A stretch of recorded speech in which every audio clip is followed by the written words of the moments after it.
ಶ್ರೀ ಗುರು ಬಸವಲಿಂಗಾಯ ನಮಃ. ಇಂದಿನ ಅಲ್ಲಮ ಪ್ರಭುದೇವರ ವಚನ ಹೀಗಿದೆ. ತುಂಬಿ ಬಂದಡೆ ಪರಿಮಳ ಓಡಿತ್ತ ಕಂಡೆ, ಏನು ಸೋಜಿಗ ಹೇಳ. ಮನ ಬಂದಡೆ ಬುದ್ಧಿ ಓಡಿತ್ತ ಕಂಡೆ, ದೇವ ಬಂದಡೆ ದೇಗುಲ ಓಡಿತ್ತ ಕಂಡೆ ಗುಹೇಶ್ವರ.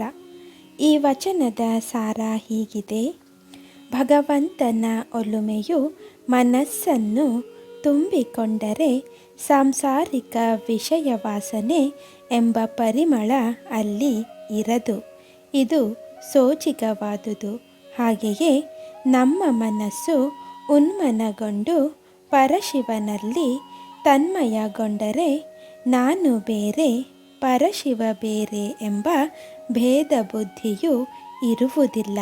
ನಾನೇ ದೇವ ಎಂಬ ಅದ್ವೈತ ಭಾವವು ಗಟ್ಟಿಗೊಂಡರೆ ದೇಹ ಭಾವವು ಪಲಾಯನಗೈಯುತ್ತದೆ ಎಂಬ ಭಾವವು ಅಲ್ಲಮ ಪ್ರಭುಗಳ ಈ ವಚನದಲ್ಲಿ ವ್ಯಕ್ತವಾಗಿದೆ.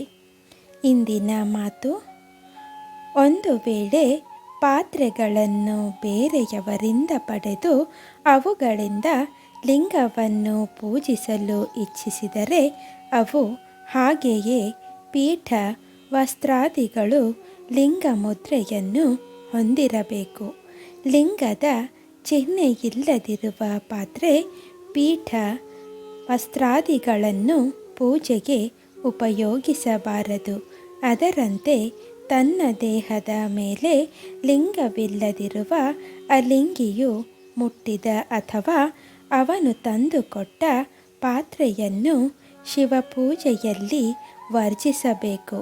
ವೀರಶೈವ ಧರ್ಮದಲ್ಲಿ ಭಕ್ತ ಮತ್ತು ಭವಿ ಎಂಬುದಾಗಿ ಮನುಷ್ಯ ಜಾತಿಯಲ್ಲಿ ಎರಡೇ ಭೇದಗಳು. ಇವುಗಳಲ್ಲಿ ಸಂಸ್ಕಾರವನ್ನು ಪಡೆದು ಲಿಂಗ ಧರಿಸಿದವನು ಭಕ್ತನೆಂತಲೂ, ಸಂಸ್ಕಾರ ಪಡೆಯದೆ ಸ್ವೇಚ್ಛಾಚಾರಿಯಾದ ಮನುಷ್ಯನು ಭವಿ ಎಂತಲೂ ಕರೆಯಲ್ಪಡುತ್ತಾರೆ. ಭಕ್ತನಿಂದ ಬಂದುದನ್ನು ಪೂಜೆಯಲ್ಲಿ ಸ್ವೀಕರಿಸಲು ಅವಕಾಶವಿದೆ. ಆದರೆ ಭವಿಯಿಂದ ಬಂದ ಪದಾರ್ಥಗಳನ್ನು ಪೂಜೆಗೆ ಬಳಸಲು ಅವಕಾಶವಿರುವುದಿಲ್ಲ. ಶರಣು ಶರಣಾರ್ಥಿಗಳು.